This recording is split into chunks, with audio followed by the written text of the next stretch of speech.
All right. Good afternoon, everybody. Let me start today by briefly noting that legislators in South Carolina came together in bipartisan fashion to vote overwhelmingly to remove the Confederate battle flag from the grounds of the state capitol. I understand that Governor Haley will sign that bill into law later today. That's good news, and that's progress. Republicans in Congress, however, seem to have values and priorities that lie elsewhere. Right now, the Interior Appropriations Bill in the House is jammed up because a sizable number of House Republicans are eager to protect the status of the Confederate flag on National Park Service grounds. These are the same House Republicans who voted for a party leader who once described himself as, quote, David Duke without the baggage. These are the same congressional Republicans who have declined to criticize the race-baiting rhetoric of a leading Republican presidential candidate. That's to say nothing of the Senate Republican who saluted that candidate. So when you hear me say that congressional Republicans have an agenda that is out of step with the vast majority of Americans, this record, at least in part, is what I'm referring to. So with that, Jim, why don't you get us started? Thanks, Josh. Well, on that subject, one of the issues that's holding up that Interior Farm Bill is a vote that initially they were going to have a vote today, but they put it off to change some provisions that were in that Interior Bill. But it does go to some policies that the administration can have some effect on. So I'm wondering if the administration has any interest in changing current Park Service policy that permits a display of Confederate flags in cemeteries, federal cemeteries. I know the National Park Service has talked about some of the policy changes that they have made in the last couple of weeks. I don't have those in front of me, but I'd encourage you to check with them.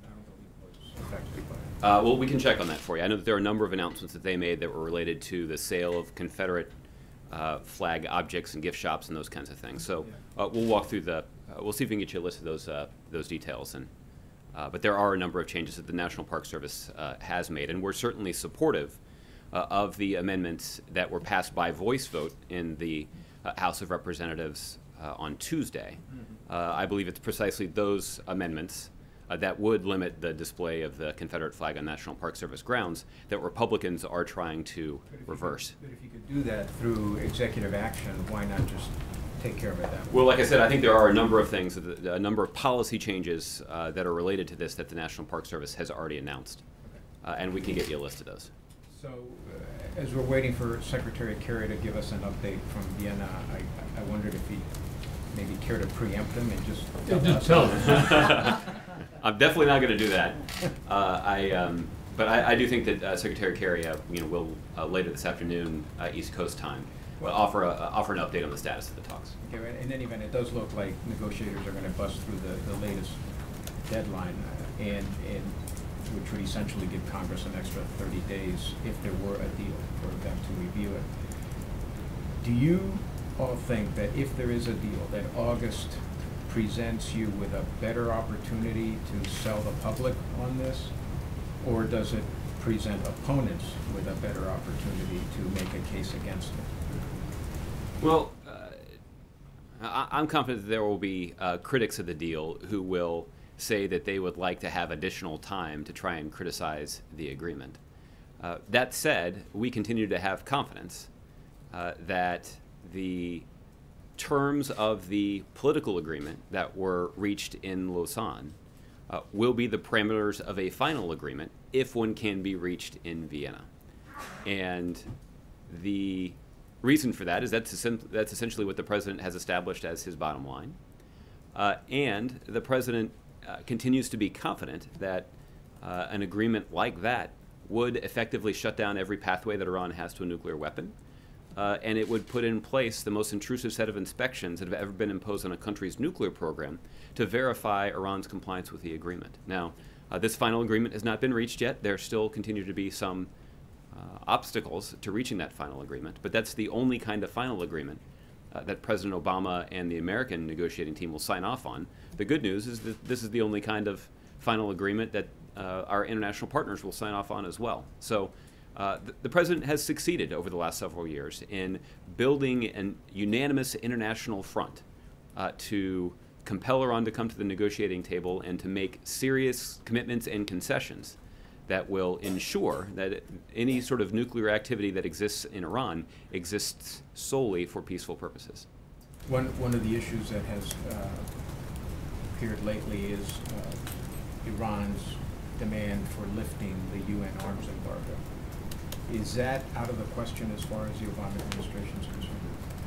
Well, I'm not going to get into the details of what's currently being negotiated by the United States, our P5+1 partners, and the Iranians. Is that something that the administration that's strictly not part of the equation? Well, what the Iranians have sought, and what is the essence of the negotiation, are how would the Iranians take specific steps to shut down every pathway they have to a nuclear weapon, and in exchange, would nuclear sanctions, nuclear weapons-related sanctions, be relieved in exchange for those steps? What we have said is that we're going to need to see concrete, verifiable progress toward living up to their commitments on the part of the Iranians before sanctions relief related to nuclear weapons is given. But exactly how to structure that is the essence of the ongoing negotiations in Vienna. Jeff? Josh, got anything new on Greece? I don't. I'm just going to leave it at that then. There we go. Let's cut to the chase. I like that. On the highway bill, is the White House open to using repatriation of tax dollars from appropriations moving overseas to pay for the highway bill, as Chairman Ryan has suggested? Well, Jeff, what we have indicated is we put forward our own plan that does involve some tax reforms that would essentially close loopholes that only benefit the wealthy and well-connected, and use the revenue from those changes to make investments in infrastructure. What Chairman Ryan has proposed is slightly different than that, but what we have observed, and I think others have observed, is Chairman Ryan's proposal may indicate an openness to the kind of principle that we have embraced about tax reform proposals that would yield revenue that could be used to invest in infrastructure. The nature of closing those loopholes is, again, the subject of some difference of opinion, I think, and that would be part of any negotiation. But that's, we have indicated that this is this could be a fruitful path for making the kinds of badly needed investments in our infrastructure that would have a positive impact on our economy. We're hopeful we'll be able to find some common ground with Republicans in those conversations. Are you open to doing another short-term deal or getting a longer one sealed? Well, Jeff, we've raised significant concerns about the frequency with which Congress chooses to just kick the can down the road when it comes to funding our infrastructure. And that does inhibit the ability of state officials, certainly, but others who are responsible for managing the critical infrastructure of the United States, to plan effectively. When we're talking about large infrastructure projects, these are projects that take years to complete, particularly when you're talking about the planning, engineering, and architecture of these programs. And so to fund these efforts at a month or 2 or 3 at a time is really inefficient. And so I'm not willing to make a public declaration one way or the other right now, other than at some point Congress needs to get serious about making a long-term commitment to investing in our country's infrastructure, both because of how important that is to the country over the long term, but because of the important economic benefits that could be associated with such an investment in the short term. So that's not a yes or a no? Well, it is a, I think it is a, we'll see what emerges from Congress, with a bias toward a longer-term commitment that we believe is consistent with the best interest of the country. All right. Finally, General Dunford said at his confirmation hearing today that Russia presents the greatest national security threat to the U.S. Is that an assessment that the White House shares? Well, I haven't seen a formal assessment from the President's national security team. Given the amount of time that we've spent talking about Russia's destabilizing activities in Ukraine, I think should give you some indication that we're very mindful of the kind of risk associated with Russian activity. We've talked a little bit in here about some of the saber rattling that the Russians have engaged in. They've taken some provocative steps near the border of some of our NATO allies that we've raised concerns about previously. So we're mindful of the threat from Russia, and we've made clear the commitment that the United States is willing to make when it comes to backing up our NATO allies who might be on the, who are certainly on the front lines of these tensions.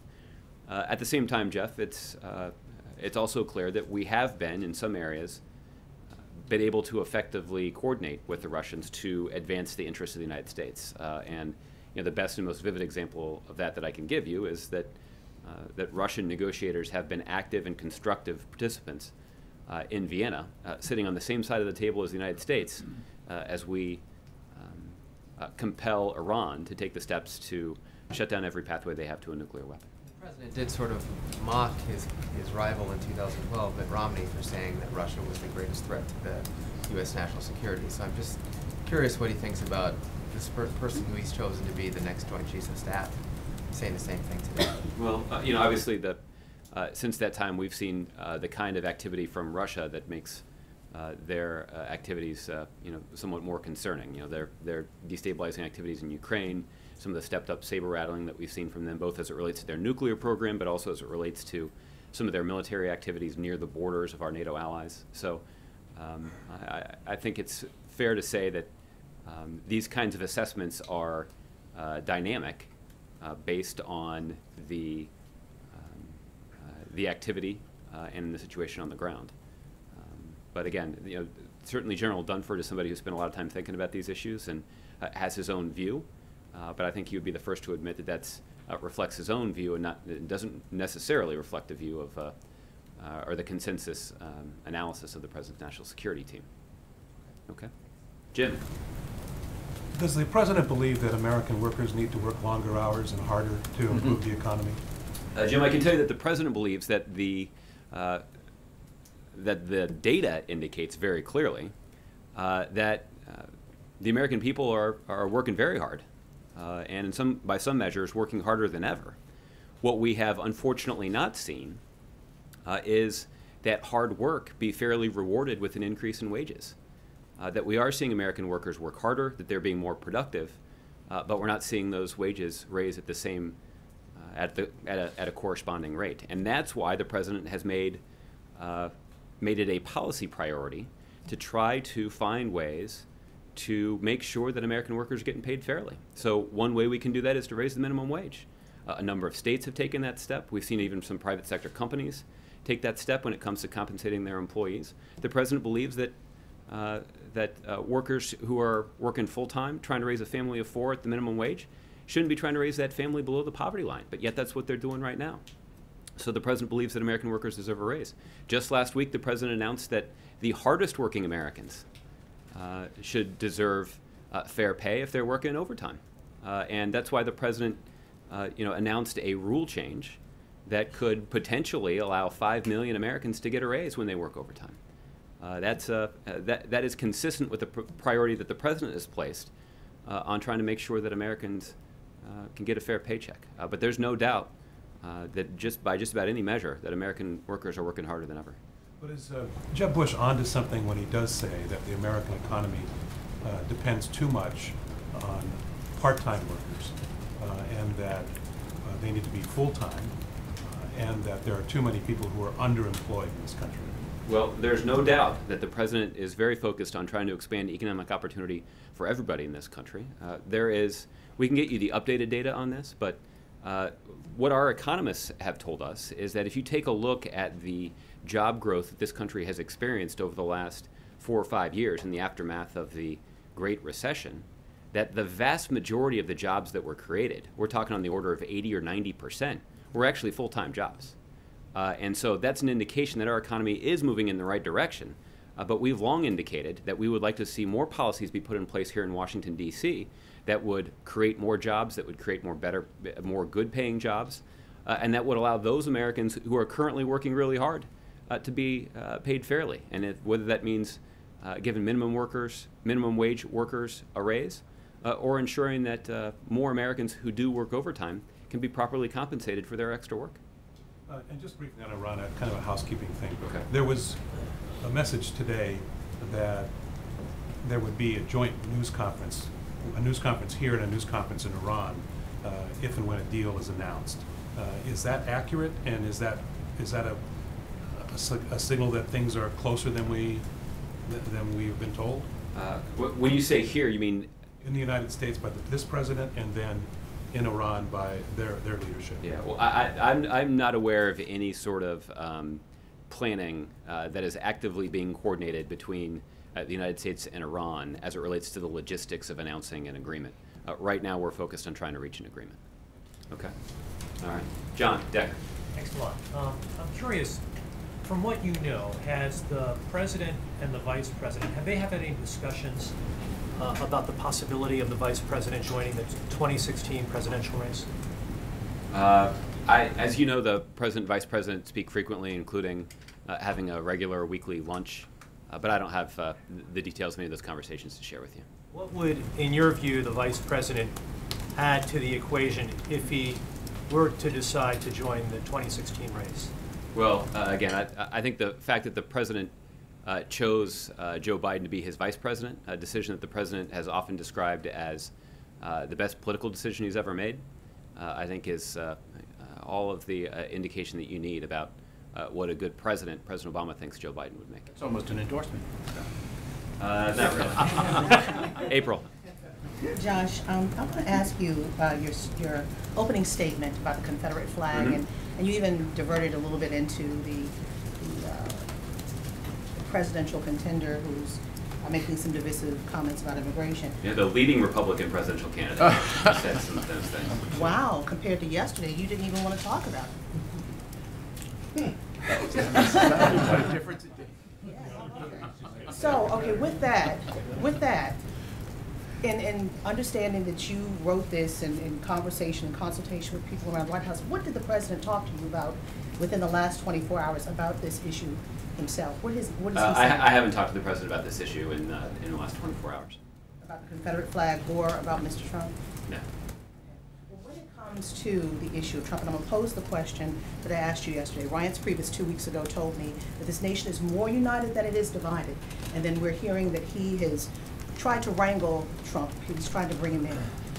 Do you think it is time for someone to talk to many of these candidates to stop the divisive conversations, because we are a nation that's browning and a nation that is going to be majority-minority in decades to come? Well, again, I think each of these candidates is going to have to make their own decision about the kinds of values and priorities that they articulate, what kind of agenda they want to pursue. But that's going to be up to each of them. It's part of what makes our free country so great. And lastly, how much will the president lean in on this issue? I mean, you gave a strong statement at the opening of this briefing. If indeed there is an effort a successful effort to reverse the amendment on the Hill by the GOP, will the president lean in on this issue? I don't know if the president will have the occasion to talk about this in the days and weeks ahead. Will this be something he may talk about at the NAACP convention Tuesday when he speaks? There's a possibility of that, but we'll see. All right. Bill. So, how confident is the administration that it now has a handle on the hacking? Do you know who did it? Are you willing to say? And what are you going to do about it? And what can you do about it? Well, at this point, Bill, our investigators are continuing to work on this. And as I mentioned to your colleague yesterday, I would anticipate that there would be additional information made available soon about what we know about some of the cyber breaches that have been experienced over at the Office of Personnel Management. Well, I'm going to reserve judgment on doing that because any announcements that we have about new information that has been obtained and new conclusions that have been reached will be disseminated by OPM. You still think it's the Chinese who are responsible? I know that there are some who've speculated on who may be responsible at this point. I'm not willing to do that, but I will note that there have been other incidents of inappropriate cyber activity that we have attributed to the Chinese, we have freely acknowledged that just about every time the president meets with his counterpart, and when other U.S. officials meet with their Chinese counterparts, that the issue of China's conduct in cyberspace is one that we routinely raise. I guess the big question is, what is the United States government going to be able to do to fix this? Mm-hmm. Well, I would anticipate that we'll have more on those kinds of steps soon. There are a number of things that we have proposed, and that includes some specific pieces of legislation that we have sent to Capitol Hill, but that have not yet been passed. That's something I've expressed significant concern about in the past. That's a concern that we continue to hold. There are a number of other steps that we've taken using the president's own authority to try to both strengthen the cyber defenses of the federal government, but also make sure that we've got more tools that we can use to respond to threats in cyberspace. And this is everything from convening a cybersecurity summit with public and private sector experts out in California back in February to discuss this issue. That's something that the president did. And earlier this spring, we announced that the president had delegated authority to the Secretary of Treasury that would allow the United States government to impose financial sanctions against individuals or entities that are engaged in cyber hacking or benefit from cyber hacking. And that certainly puts more tools in the president's toolbox as he considers what steps can be taken to respond to either this incident or others that may emerge. In a related issue, there was a quote from a government official yesterday perhaps, which suggested that the government would not insist that technology companies provide a backdoor key to encryption, that they would only encourage it. Is this the U.S. position? Well, there is currently an effort underway to work with private sector technology companies to resolve many of the concerns that we've expressed about encryption technology. We have seen that some individuals who are seeking to carry out acts of violence are trying to evade detection using this encryption technology. Now, the president has spoken forcefully about the need for robust encryption technology that protects the safety of citizens. Well, again, there's no policy conclusion that's been reached on this, but the president has acknowledged the importance of a robust encryption capability that would allow private sector companies to ensure that their customers and others who are using their online tools can do so with the confidence of some privacy. But at the same time, and again, I think that even many in the technology industry would acknowledge that they don't want to allow individuals who are attempting to carry out acts of violence to use their technology to make them more successful in doing that. So this is a difficult policy problem, and one that the administration and certainly our law enforcement professionals inside the administration are working on. The suggestion was from this official that the government would not try to mandate it. Is that your understanding? I'm not aware that any conclusion like that has been reached at this point. Okay. David. Just going back a couple days ago, you were asked about whether the president had accepted when Hu Truong's invitation to visit Vietnam in their bilateral meeting yesterday. The communist leader spoke at a think tank, and he reiterated that the president had accepted his invitation. Can you be a little bit more clear? Is the White House considering a stop in Vietnam for the president this year, and particularly in the Asia trip? Is that under consideration actively? David, at this point, the president is planning to travel to Asia this fall, as he traditionally has done while in office. There are a number of multilateral meetings that are convened in Asia in the fall. I don't have any details about the president's itinerary at this point, but as soon as we have more information about his trip, we can follow up with you on it. Are there reasons that you would not want the president to travel to Vietnam, that they may not be ready for a visit? He's chosen to travel previously to Burma or Malaysia, other countries with records of the same kind of human rights issues that Vietnam has. Is there something about Vietnam that the administration is concerned about giving that kind of attention to a presidential trip, or is it just happen to be coincidental that you haven't been able to stop there? Yeah. Well, I will say that the administration has been outspoken in raising some concerns about the government of Vietnam's human rights record, and these were concerns that the president raised directly with the General Secretary when he was here at the White House earlier this week.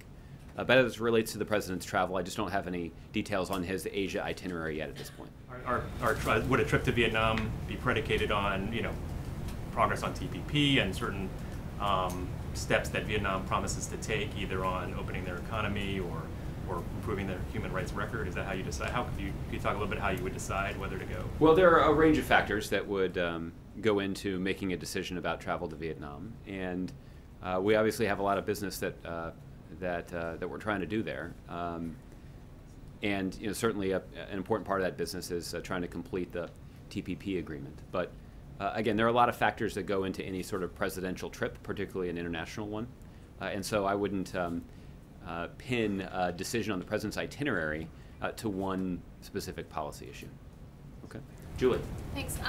While we've been sitting here, Secretary Kerry came out and talked to reporters in Vienna and said basically that they won't be rushed. They're not going to negotiate forever, but they're going to stay at the table for now. So I guess my question for you is, as the president sees it, is there any time pressure here? And when you say, you said a couple days ago that negotiators would stay at the table until it was no longer useful to do so, could you lay out for us what that exactly means? What are the sort of factors that you're looking at when the president decides, is it useful for them to stay at the table or not? That's a difficult thing to talk about without getting into the details of the discussions, but let me give it a try. I think what I would just say generally is that Secretary Kerry himself has observed, and I don't know if he reiterated this view today, I think he might have, that it is true that over the last couple of weeks, negotiators have made important progress. And they've previously described that progress as the closest they've ever been to reaching a final agreement.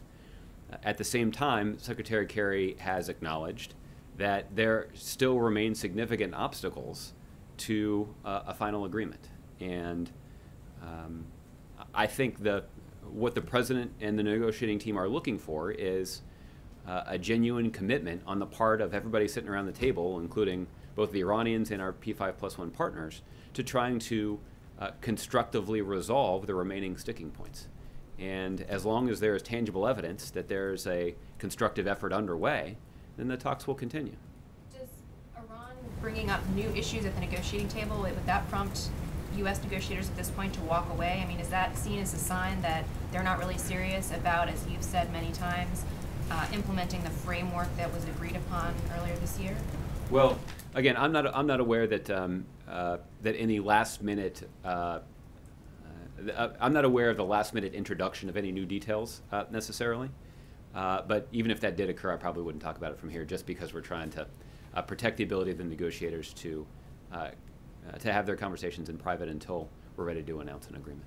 And on the housing rule that was announced yesterday, I know the president's spoken after, Ferguson and Baltimore and some of these racially sort of tinged incidents in cities around the country about a need to do more across government, domestically, to really address the root causes here. Does he see that as part of that effort? And are we going to see more sort of the rulemakings and policy initiatives that may have been in the pipeline for a long time coming to the fore now to try to round out some of that agenda he's talked about to address racial disparities?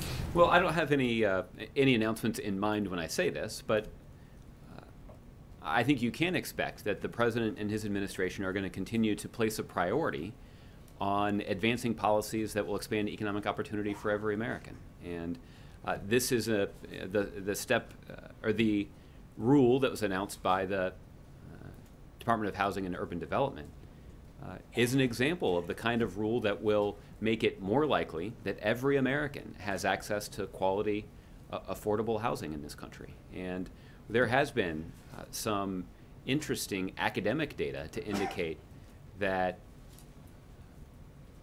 children that are raised in certain neighborhoods don't have access to the same kind of economic opportunity that children in other neighborhoods do. And trying to make sure that every child has access to that kind of opportunity is a priority of the administration. And that certainly was part of the thinking behind advancing the housing rule. And I'm confident that that priority will influence additional decisions and announcements that are made by the administration over the next 18 months or so. Okay? Jim. Just to follow up on Julie's question there about the progress in the Iran talks. The president was quoted as saying that the odds were less than 50-50 by Senator Durbin, who was at that working reception the other night. Is that essentially where things stand right now? A little less than 50-50? That sounds a little more pessimistic than the way it was assessed earlier. Well, I would caution against reading too much into the secondhand communication of what the president said in the working reception. The president has previously described the odds of talks sort of along the way as being around 50-50. And I think that's an illustration. 49%. Yeah, exactly. So I think that's an illustration that, look, we are in a place where this could go either way. Either Iran will live up to the political commitments that were reached in Switzerland back in April and sign onto the dotted line of a final agreement, a detailed agreement that reflects the parameters of that commitment that would prevent Iran from obtaining a nuclear weapon, or they won't. And it will require Iran to make some very serious commitments that they'd previously been unwilling to consider. And so you can understand why there may be some who are sitting on the Iranian side of the table that are reluctant to do that. This is a tough deal. But this is also the unanimous view of the international community. And that is why this is a tough decision for the Iranians to make. And it sounds like Secretary Kerry, when he was saying that we're not going to negotiate forever, that there is going to be sort of an end of the road here, one way or the other. Would the White House be open to, if they just can't get to an agreement over the next several days, coming back in a few weeks and trying again? Or have you sort of done that a little too much now, and you're sort of at this point where you feel like, hey, this is it? Well, at this point, I don't want to speculate about possible resolutions here. What our negotiators are focused on is engaging in constructive talks to try to resolve the remaining sticking points. And whether that's possible still remains to be seen. And getting back to Donald Trump, if I'm not mistaken, you referenced him twice without naming him. There's not a rule here against naming Donald Trump here at the White House. Not a rule that you have. Okay. That's true. Are you trying to say that the opening statement that you made was pretty harsh? Are you trying to say that the Republican Party has a problem with race? No, I think what I'm saying is that the American people will judge the record of congressional Republicans based on their actions, based on the positions that they advocate on the floor of the United States Congress, and based on the way that they discuss these issues. And that's how it should be. And ultimately, this will be up to the American people to consider and evaluate. I would say there's no denying the stark difference in the agenda that's advanced by Republicans with regard to many of these issues, and the priorities and values that are espoused by Democrats. Because you have a Republican governor in South Carolina who has advocated for taking down the Confederate flag in her state capital, and the Speaker of the House, John Boehner, said today that he's not in favor of having Confederate flags at federal cemeteries. Yeah. Well, I didn't include that in your opening remarks. Well, I did include a reference to Governor Haley's. Governor Haley, but not what Speaker Boehner. Well, I think it's notable that Speaker Boehner is having some difficulty in persuading the other members of his conference of his view. And again, I think that's something that the American people themselves will consider as they evaluate the agenda that's being advanced by Republicans in Congress. And there's been some talk about whether the statue of Jefferson Davis should be removed from the Capitol. Does the White House have a view on that? Should all Confederate reminders be just removed from federal buildings? Well, I think that Speaker Boehner obliquely referred to that in his news conference today, and obviously it's the responsibility of the House of Representatives to decide what's appropriate to be on display in the building where they conduct the people's work. Getting back to Donald Trump, I remember during the 2008 campaign, the president used a phrase, the silly season. He described, when things would get a little heated out on the campaign trails, being in the midst of the silly season of politics. Are you saying that what's happening right now with Donald Trump is more than that? That this is not just sort of early presidential election campaign silliness and media fascinations and that sort of thing? When you say that that the Republican Party hasn't condemned Donald Trump and described him as the leading Republican presidential candidate. You are trying to sort of hang the entire Republican Party, or hang Donald Trump around the entire Republican Party. Yeah. Well, again, I think that the positions and statements of Republicans is one that the American people will evaluate and eventually pass judgment on. But as for what Donald Trump said about Mexican immigrants, your view on that? Well, again, I have resisted commenting on his occasionally outrageous claims. But you went after him, but you don't want to elaborate, I guess, is that? Yeah, I think I've probably said enough on this issue. Bob. Josh, I'm not exactly sure what Secretary Kerry has just said, but you put out a statement last night about how the teleconference with the president, negotiating team, et cetera. The impression we've gotten, though, is that Kerry and the team have had significant leeway in these negotiations. This is a simple question. Was the president briefed today in any greater length, or did he talk with Kerry at any greater length? Did he need to be updated, considering what went on yesterday? Yeah, well, I mean, for what Secretary Kerry said today, we can certainly get you a transcript of his remarks. More generally, the president did consult with the negotiating team in Vienna last evening, and this is a conversation that lasts about an hour and a half. The president talked to them via secure video teleconference, and this is an opportunity for the president to merely check in with the negotiating team. The president has been regularly updated. I think I mentioned this the other day, probably, on average more than once a day, about the status of the ongoing talks.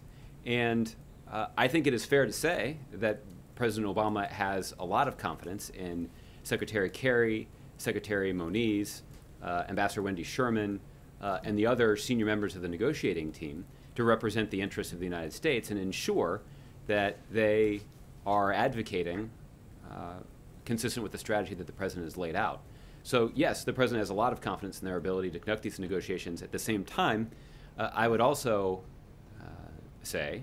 observe, that the president has been crystal clear about what his criteria is for a final agreement. And the president has been very direct, both in public but also in private, in the context of meetings just like this, about the fact that if Iran is not willing to take all the necessary steps to shut down every pathway they have to a nuclear weapon and to cooperate with the most intrusive set of inspections that have ever been imposed on a country's nuclear program, then there won't be an agreement. The president won't authorize Secretary Kerry and Secretary Moniz to sign on to a final agreement, and I'm confident we won't have to worry about Secretary Kerry and Secretary Moniz signing off an agreement that doesn't accomplish the goal that the president has clearly laid out.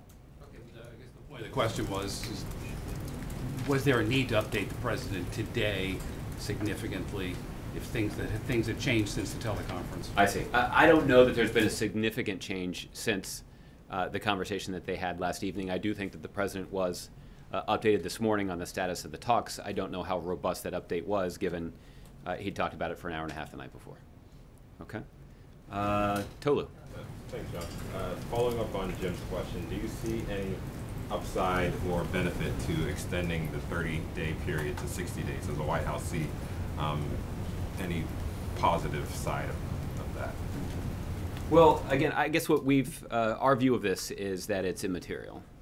That if an agreement can be reached, we will be confident in making the case to the American public and to the world that this agreement would effectively prevent Iran from obtaining a nuclear weapon and is, in fact, the best possible way for us to prevent Iran from obtaining a nuclear weapon.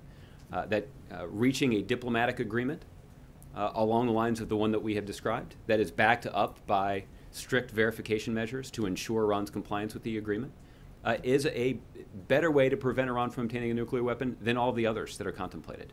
It doesn't mean that there aren't other options. We've indicated that those other options remain on the table. But this continues to be the best way for us to accomplish that critical national security goal. And it's one that we will pursue. And on the UN arms embargo, apparently Iran is pushing to have that lifted. Russia seems to also want to sell arms to Iran. I'm wondering if you fear there being a non-nuclear arms race in the region with Israel and other regional actors wanting to beef up their arms as well to counter anything that Iran may be doing after a UN arms embargo? Well, I'm not going to get into the substance of the discussions, but let me say a couple of things to address that. The first is the Obama administration, I think, has made it quite clear to everybody in the region and even around the world of our commitment to standing shoulder to shoulder with Israel when it comes to their unique security needs. And there is significant security assistance that's been provided by the United States at the direction of President Obama. That security cooperation continues to this day. And it is a security relationship that has not wavered. You'll also recall that about 6 weeks ago, the President convened a group of GCC countries at Camp David.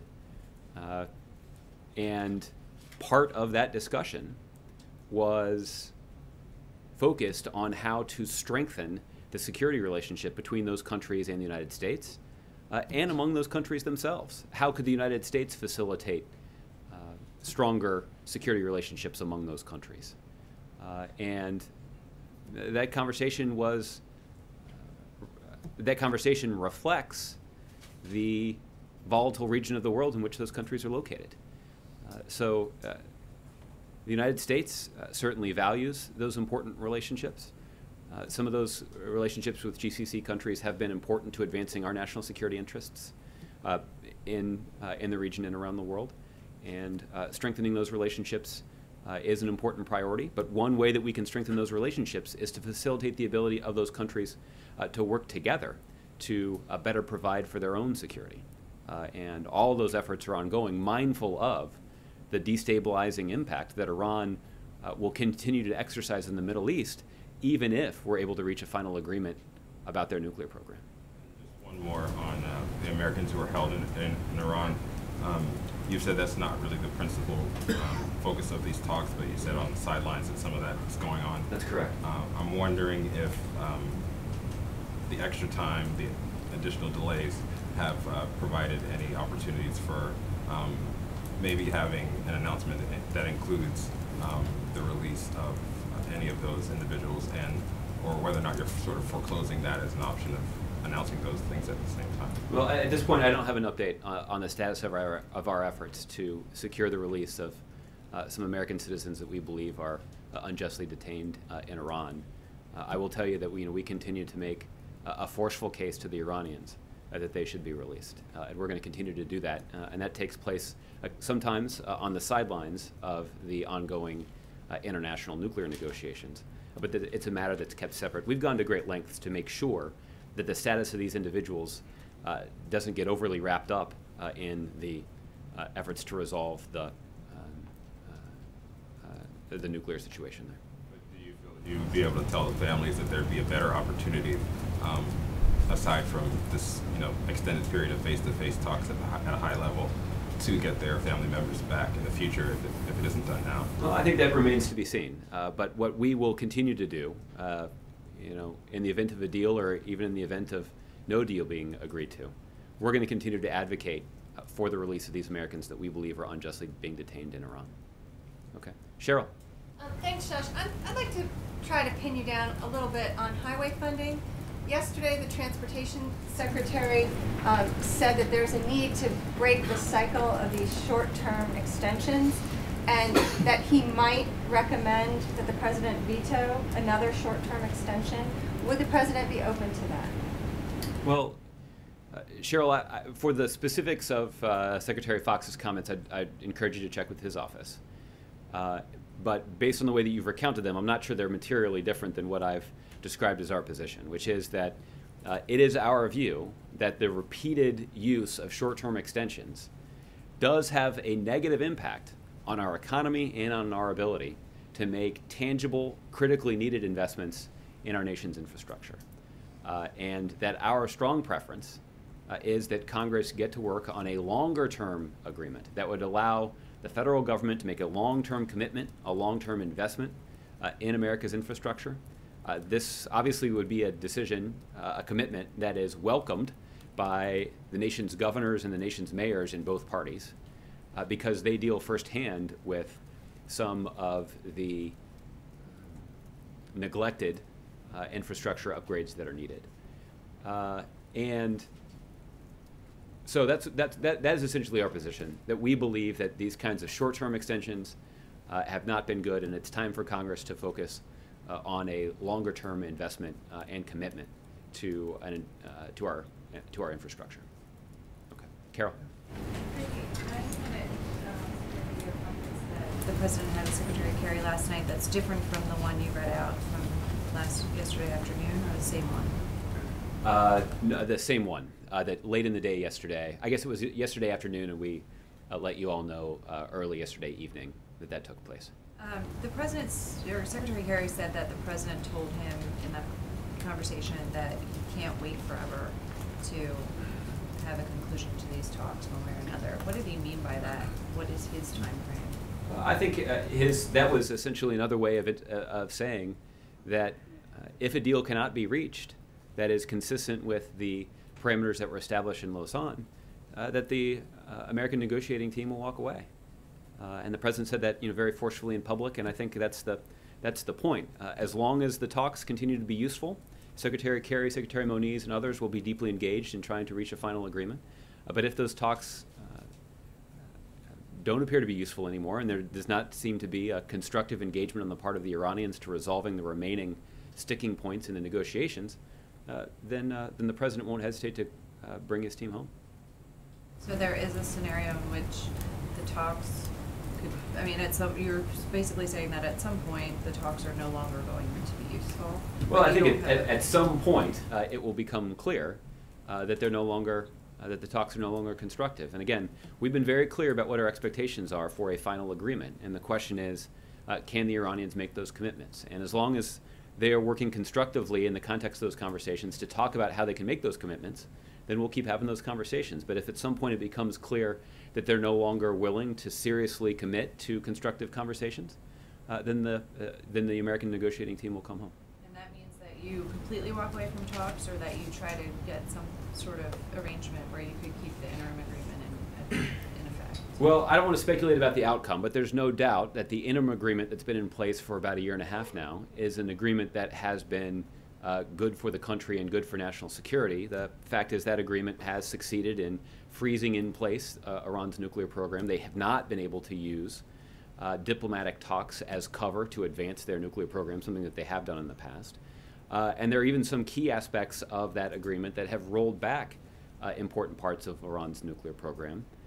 So that agreement has been good, but I wouldn't, and I would acknowledge, I think it also merits pointing out that many Republicans who were initially critical of that interim agreement are now suggesting and now even recommending precisely the prospect that you have raised, which is that the interim agreement could just remain in place. At this point, however, I think it's too early to speculate about what the outcome actually looks like. Chris. Thanks, Josh. So this was mentioned earlier, but Secretary Kerry said, "We will not rush and we will not be rushed." Is that an indication that this really is open-ended? I mean, are you talking days, even weeks, or months, that as long as he feels progress is being made, the president is willing to let these talks continue? Well, I will say that it's what we're looking for are signs that the Iranians continue to constructively engage in trying to resolve the remaining sticking points. And if it becomes clear that they're not willing to engage in those kinds of conversations, then the president will bring the negotiating team home. How long that will last is something I wouldn't speculate on. So if it's weeks, that's not necessarily out of the realm of possibility. Well, again, the fact that they are closer than they've ever been before, and the fact that we are really, that we've been very clear about what our expectations are for a final agreement, makes it unlikely that the talks would drag on for many more weeks.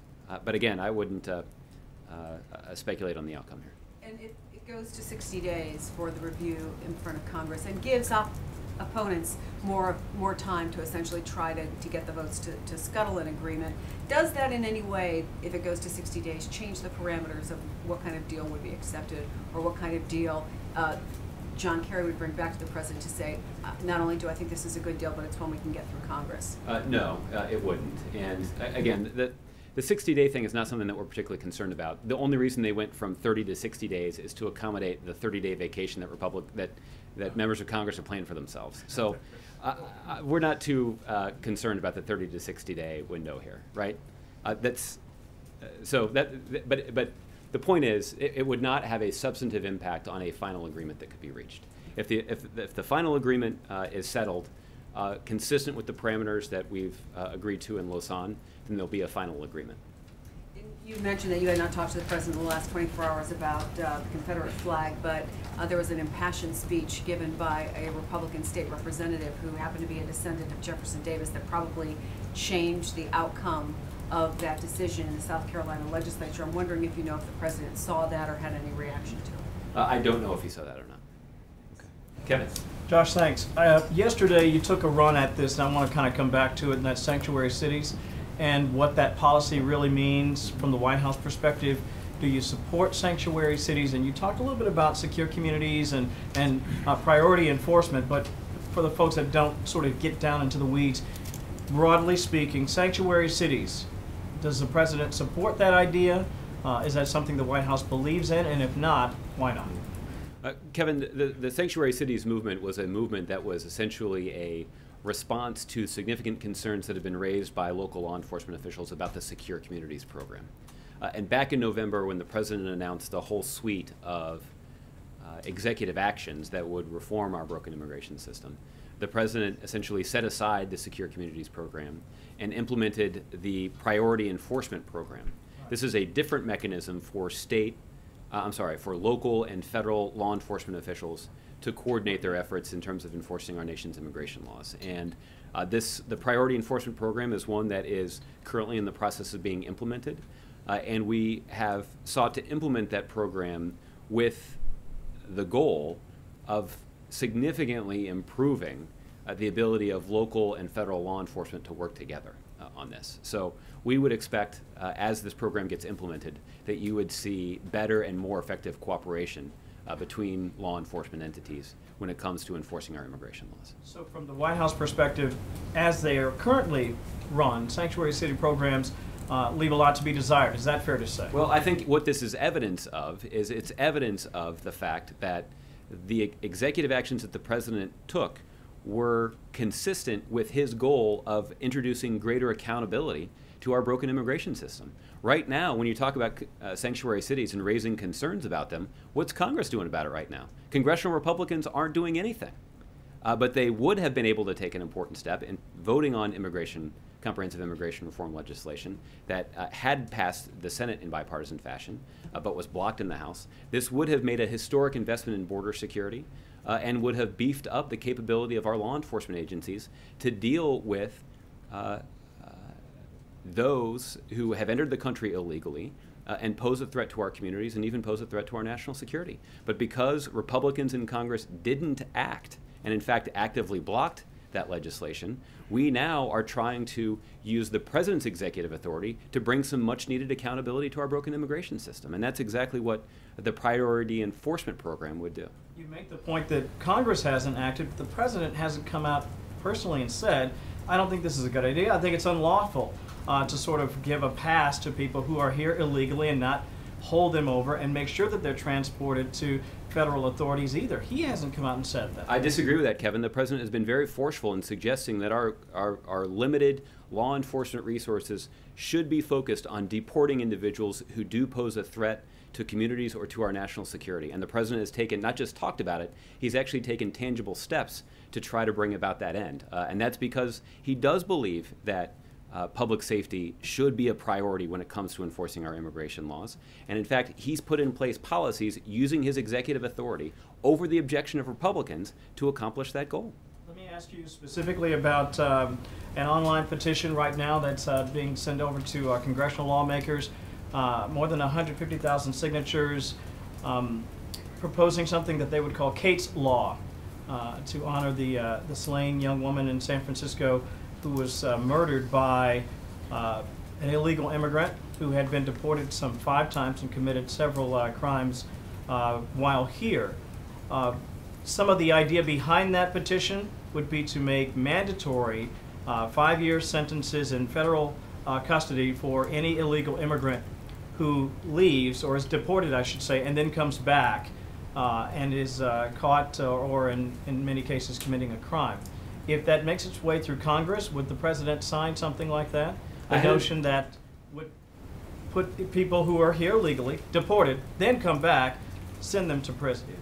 I didn't mean to talk over you there, Kevin.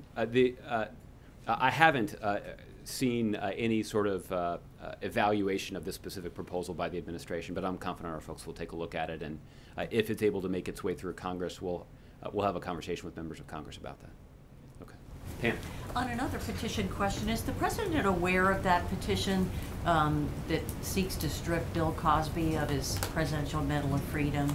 And if so, would he feel that it's a worthwhile thing to at least look into? I got asked about this yesterday. I'm not aware of the specific petition. I know that there had been a news release that had been generated on it, and you know, at this point, I don't have any specific reaction to it other than to remind you, as I did yesterday, of the priority that this administration has placed on trying to counter sexual assault wherever it occurs, including in our military and on college campuses. Did you find out if it was legal or President's not? aware of it? Go ahead, Pam. I'll come back to you. Just you don't know if the president's aware of that effort? I don't know if he's aware of that specific effort. Okay. Can you say anything about the atmosphere that's at the Iran talks now? There was a report on Monday that Secretary Kerry and his Iranian counterpart were yelling at each other. Is that a sign of the tension at this stage of the final stretch? Yeah. I've obviously been here. I haven't been in those rooms. I have spoken frequently with some of my colleagues who have been working diligently in Vienna to try to reach an agreement. And they're working really long hours over there, and they're talking about really serious issues, and they're talking about issues that are extraordinarily complicated and complex, and have significant consequences for, you know, not just the relationship between the United States and Iran, but have significant consequences for the world. And in many cases, we're talking about negotiators who have spent hundreds of hours, if not thousands of hours, across the negotiating table from one another, often on very little sleep. So I'm not particularly surprised to read those reports of patients wearing a little thin. But if it is wearing thin, I'm confident it's for the right reasons. It's because everybody sitting around that table understands that the stakes are high. They understand that these talks are serious and have significant consequences. I don't anticipate that any sort of personal frustrations will inhibit the ability of our negotiators to reach an agreement if it's possible for them to do so. Okay. I was just going to follow up. Yeah. Were you able to find out whether it was legal for the president to revoke a Medal of Freedom? The only thing that I've been able to find out is that, and I say this with not complete certainty, but based on what we've looked at, the Presidential Medal of Freedom has not been revoked before, but I don't know at this point whether or not it's possible. Okay. On that, though, but according to those who are asking for the medal to be rescinded, they're saying that the president could issue an order that the 2002 Medal of Freedom be bestowed on Bill Cosby is hereby rescinded. They're also saying that the president could make a request to Bill Cosby that he rescind it. I mean, what do you say to that? That's from the statement. Yeah, the only thing I know is just that it's never been done before, but I don't have any. That question. So yeah, I'm not going to promise an answer to that. I don't know that I'll have one, but if I do, I'll let you know. Thank you. Okay. Rebecca, I'll give you the last one. Thanks. Going back to the Confederate flag issue, will the president direct the Park Service to ban the flag from national parks, including cemeteries, along the lines of the Democratic amendments passed in the House on Tuesday? Rebecca, let me get you the list of the steps that the National Park Service has already announced as they relate to the display of the Confederate flag on national park land. And I know that there are a number of steps that they've already taken, and obviously the administration is very supportive of the amendments that were passed unanimously in the House on Tuesday night that would place further limits on the display of the Confederate battle flag on National Park Service land. But we'll follow up with you in terms of the details of the steps that have already been taken. Has the president spoken to the National Park Service or any other federal agencies on this issue? I don't know that the president has directly spoken with anybody at the National Park Service about this. I wouldn't be surprised if some National Park Service officials did have a conversation with White House officials on this policy, but I don't know that the president was involved in those conversations. Thanks. All right, thanks everybody. Have a good day. Thank you.